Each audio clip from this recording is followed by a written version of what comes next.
नमस्कार विद्यार्थियों, आज हमारा विषय है कामायनी में दर्शन। जयशंकर प्रसाद की दार्शनिक चेतना के समाकलन के लिए उनकी अमर कृति कामायनी में गुहा मानव से लेकर महामानव के रूपात्मक रूप का सूक्ष्म अवलोकन किया जाए तो पर्याप्त है। प्रसाद जी ने अंधरूढ़ियों से आवृत भारतीय मानस को अनावृत कर मानसिक क्रांति को व्यष्टि समष्टि के मध्य उपस्थित नव्य संतुलन के लिए प्रपीड़ित चेतना की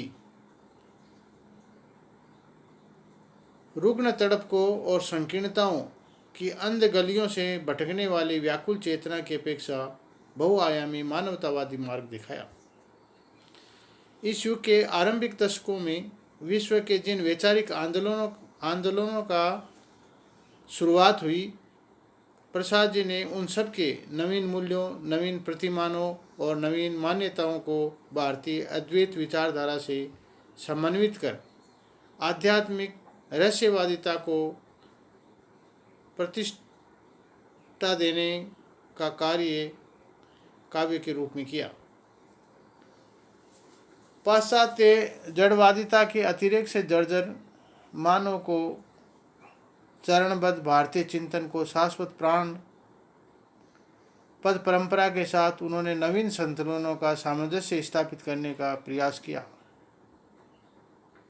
इसी सामंजस्य में प्रसाद जी की प्राणवता है।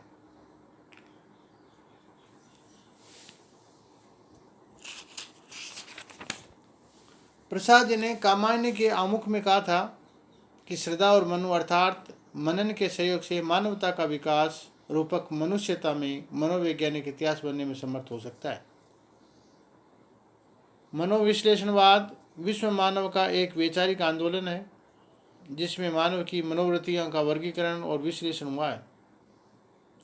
ब्राह्मण ग्रंथों और पुराणों का अवलंबन पर प्रणीत इस महाकाव्य के समग्र सर्गों का नामकरण मनोविज्ञान के आधार पर करके मनोमय व्यापार चिंता से लेकर मानव के अंतिम गति आनंद तक मानवता के मनोवैज्ञानिक इतिहास का काव्यात्मक निरूपण किया है।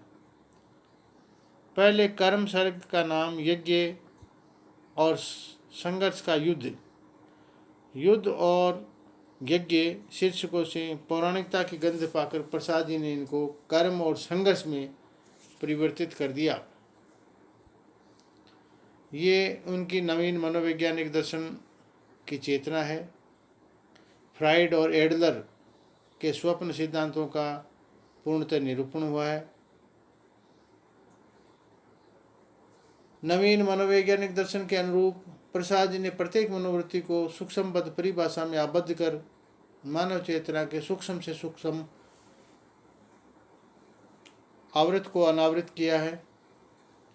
आधुनिक जीवन के नवीनतम भूमियों का उद्घाटन किया है। उस विश्वव्यापी वैचारिक आंदोलनों को आत्मसात कर प्रसाद जी ने अपने भावों में समूत्व और कल्पना में तरंगशील होकर मानव की बहुमुखी उपलब्धियों के साथ मानव मन के विविध और सूक्ष्मतम भावनाओं को, अनुभूतिजन्य हृदय की अनन्य परिणतियों को और कर्म जीवन के उद्भूत और रूपायित अंतःचेतना को मानव जीवन के अन्यतम राग विरागों से अनुरंजित परिभूमि पर अभिव्यंजित किया है। प्रसाद ने भावी भारत की सांस्कृतिक उन्नयन की कल्पना के निराश्रिता नारी के अंतर्दर्शन, नारी के पूर्ण सामाजिक प्रतिष्ठा करने, समस्त मानव की मुक्ति में नारी की उदात्त आस्थाओं का गांधीवादी दर्शन के माध्यम से उद्बोधन दिया। अपनी स्थूल शक्ति, अहम और स्वच्छंद मनोवृत्ति वाले गुहा मानव के सदृश मनु के विभ्रांत अंतर को पूर्ण रूपेण परिष्कृत, परिमार्जित और अवलोकित कर परित्यक्ता श्रद्धा ने नारी की महिमामय उत्तरदायित्व का केवल निर्वाह नहीं किया, वरन मानव जीवन के बृहत्तर पृष्ठभूमि पर प्रतिष्ठित करने का प्रयास भी किया है। श्रद्धा मनु का पर्वतारोहण तो आध्यात्मिक उन्नयन का काव्यात्मक प्रतीक है। ईड़ा पर अनाधिकार चेष्टा के बाद मनु की वासना अतृप्ति रह जाती है। मनोवेग कुंठित हो जाते हैं और कुंठाग्रस्त मनु युद्ध भूमि में मूर्छित हो जाते हैं। दूसरे दिन युद्ध भूमि में अपने समीप श्रद्धा और पुत्र को देखकर वे गलानी से इतने क्षुब्ध हो जाते हैं कि बिना किसी से मिले भाग खड़े होते हैं। यहाँ मनु त्रिक के अनुरूप शिव साधक ही नहीं, एक कुंठाग्रस्त क्षुब्ध पुरुष भी है। मनोग्रंथि के कारण श्रद्धा का सामना करने में वह असमर्थ है, किंतु पति परायणा श्रद्धा भारतीय नारीत्व की महिमा के अनुरूप मनु की मनोग्रंथि को समझती है। प्राकृतिक सुषमा और स्वभाव से मनु की मनोग्रंथियों का उपचार करने पर वह तत्पर रहती है।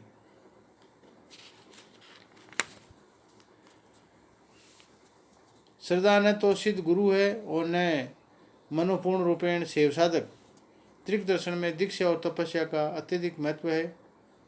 साधक को शिव की महाचित इच्छा, क्रिया और ज्ञान की प्रतिभा ज्ञान होना आवश्यक है, किंतु काम जर्जर क्षुब्ध मनु को उन तीनों लोकों का बोध तक नहीं है। श्रद्धा अपनी अटूट श्रद्धा से मनु का उसे ज्ञान कराती है। यहाँ तो श्रद्धा और मनु के मध्य मात्र दाम्पत्य संबंधी नहीं, वर्ण गुरु शिष्य का भी संबंध है। इससे प्रसाद की अवधारणा स्पष्ट है कि किसी भी पुरुष को उसकी पत्नी अपने गांव, गली और गृह में श्रद्धायुक्त होकर आनंद की उपलब्धि करा सकती है। इसके लिए कैलाश की यात्रा आवश्यक नहीं है। जब गुरुवत श्रद्धा मनु को इच्छा, क्रिया, ज्ञान से भिन्न लोक दिखलाती है, तब तीनों लोक में सामंजस्य से महा शून्य में सुनहरी ज्वाला जग उठती है। शक्ति तरंग उठती है, श्रृंग डमरू का निनाद होता है, महाकाल का नृत्य होता है, चितिमय चिता धधकती और दिव्य अनाथ नाथ पर श्रद्धायुक्त मनु नाच उठते हैं। श्रद्धावान नारी अपने पुरुष के जीवन में वैषम्य, अहम, आलोड़न और कुंठा के अतिरेक से मानवीय आवृत्तों को अनावृत कर उसे सात्विक, राशि और तामसी वृत्तियों को एकीकृत करती है। सामंजस्य के रम्यतम आलोकीकरण से उसे निबद्ध करती है।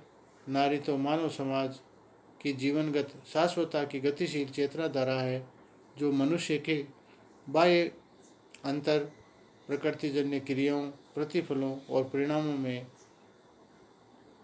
अनपेक्षित समन्वय संगीत की ज्योतिमय धारा प्रभावित कर सकती है। इसीलिए शायद मनु कहता है कि नारी तुम केवल श्रद्धा हो, विश्वास रजत नग पग तल में पीयूष स्रोत सी भाकर जीवन के सुंदर समतल में। नारी की इस महत्व उत्तरदायित्व में प्रसाद का मूल सामाजिक दर्शन प्रतिष्ठित है। 20वीं सदी के प्रारंभिक दशकों में जिस मार्क्सवाद का प्रादुर्भाव हुआ था वह मूलतः साम्यवाद और राजनीतिक दर्शन था, किंतु विश्व साहित्य में उसकी तत्काल पूर्ण प्रतिष्ठा हो गई। मार्क्सवादी चिंतन में साम्यवाद की सामाजिक आर्थिक स्वरूप की संज्ञा दी गई। मानव विकास के इतिहास के प्रथम चरण आदिम साम्यवाद के रूप में अभिहित हुआ। प्राकृतिक शक्तियों के संघर्षशील मनुष्य उत्पादन में अपनी आवश्यकताओं की पूर्ति के निमित्त सामूहिक श्रम के लिए बाध्य हुआ। इसीलिए प्रसाद ने इड़ा प्रदेश में उसी साम्यवादी सामूहिक श्रम साधना और उससे प्रतिफलन की कल्पना की है। श्रम विभाजन के साथ उत्पादन शक्तियों पर व्यक्तिगत अधिकार के लिए संघर्ष हुए और मनुष्य द्वारा शोषण होने लगा, जिससे वर्ग भेद की भावना का प्रारंभ हुआ। प्रसाद जी कहते हैं कि अधिकारों की सृष्टि और वह मोहमाई माया वर्गों की खाई बन फैली, कभी नहीं जो जुड़ने की। सारस्वत प्रदेश में सुरंगाण सब तरह की उन्नति के लिए मनु के हृदय में अधिकार की लालसा जाग उठती है। सब पर उसका आधिपत्य चाहता है। इसीलिए वह कहता है, मैं सबको वितरित करता हूँ, सतत रहूँ क्या, कुछ पाने को ये प्रयास है, पाप सहूँ क्या। इड़े मुझे ये वस्तु चाहिए जो मैं चाहूँ, तुम पर हो अधिकार प्रजापति न वृथा हूँ। स्वत्व और शोषण की बात सुनकर इड़ा मनुष्य कहती है, किंतु नियामक नियम न माने तो फिर सब कुछ नष्ट हुआ सा निश्चय जाने। उस आदिम साम्यवादी व्यवस्था की उन्नति देकर सारस्वत प्रदेश की प्रज्ञा से मनु अपनी अर्थव्यवस्था और शासन की बात करते हैं। तुम्हें तृप्ति कर सुख के साधन सकल बताया, मैंने ही श्रम भाग लिया फिर वर्ग बनाया, किंतु प्रजा जन के शोषण के विरुद्ध खड़ी हो जाती है और वर्ग संघर्ष का प्रथम चरण कामायनी में द्रष्टव्य है। प्रकट शक्ति तुमने यंत्रों से सबकी छीनी, शोषण कर जीवन बना दी जर्जर झीनी।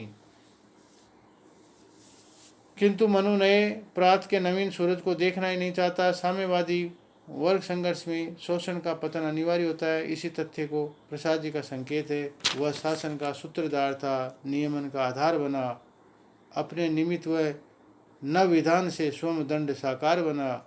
आज पड़ा है वह मुर्मूसु सा, वह अतीत सब सपना था, उसके ही सब हुए पराये, सब ही जो अपना था। मनु अपने भविष्य चिंता में वर्तमान के सुख को विस्मृत कर देता है।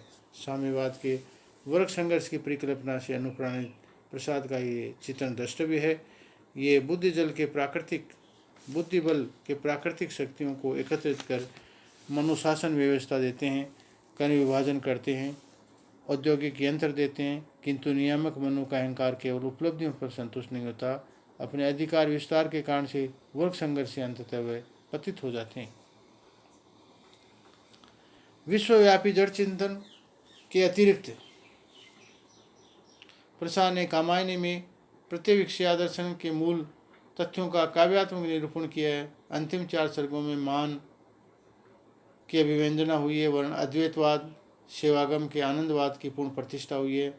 मानव मन अपने संकल्पों और विकल्पों में संघर्ष करता हुआ जैसे विकासोन्मुख होता है, वह अंततः पूर्ण शांति की उपलब्धि की कामना करता है। उसी का प्रसाद जी ने जड़वादी दर्शनों की अपेक्षा आगम प्रतिपादन आनंदवाद का काव्यात्मक रूपक प्रस्तुत किया है।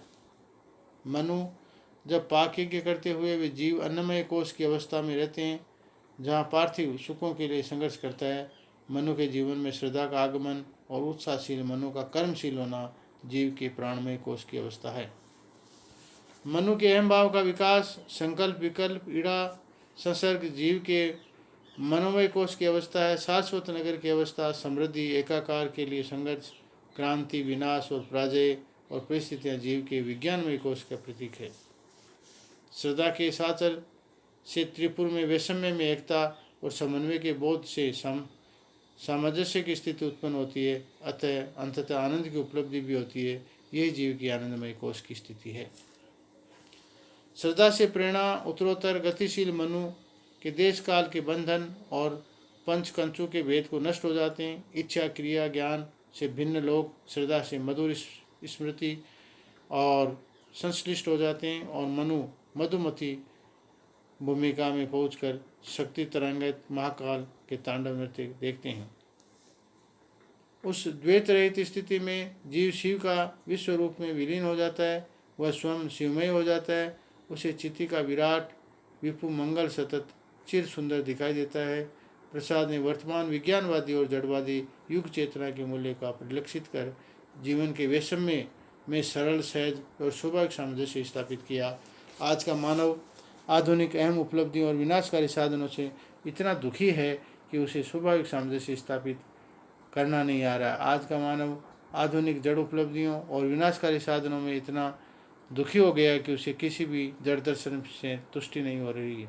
अपने अस्तित्व की चिंता और जड़ संस्कृतियों की संक्रांति और राजनीतिक आर्थिक वैषम्य से दुखी त्रस्त और भयभीत मानव को प्रसाद ने समन्वय सामंजस्य और समरसता का नवीन जीवन दर्शन दिया। पदार्थ चेतना और परम सत्ता के सूत्रबद्ध कर उन्होंने विकासवाद की नवीन दर्शन की उद्भावना प्रस्तुत की। आज के युग में मानव को पाश्चात्य जड़मूलक विकासवाद और आगम प्रणीत अद्वैतवाद की समन्वय भूमि का आश्रय मिला। शापित नहीं यहाँ कोई, तापित पापी नहीं यहाँ है, जीवन वसुधा समतल है, समरस है जो कि जहाँ है। इस प्रकार प्रसाद जी ने युग का जो दृष्टांत प्रस्तुत किया, निश्चित रूप से प्रसाद जी युग दृष्टा साहित्यकार थे। वे प्रत्यविज्ञान दर्शन की उद्भावना उनके लक्ष्य नहीं था। पुनरुत्थान युग के समग्र जीवन दर्शनों और भारतीय अद्वैत भावना के साथ युग मानव धर्म के पूर्ण विकास ही उनका प्रतिपाद्य रहा।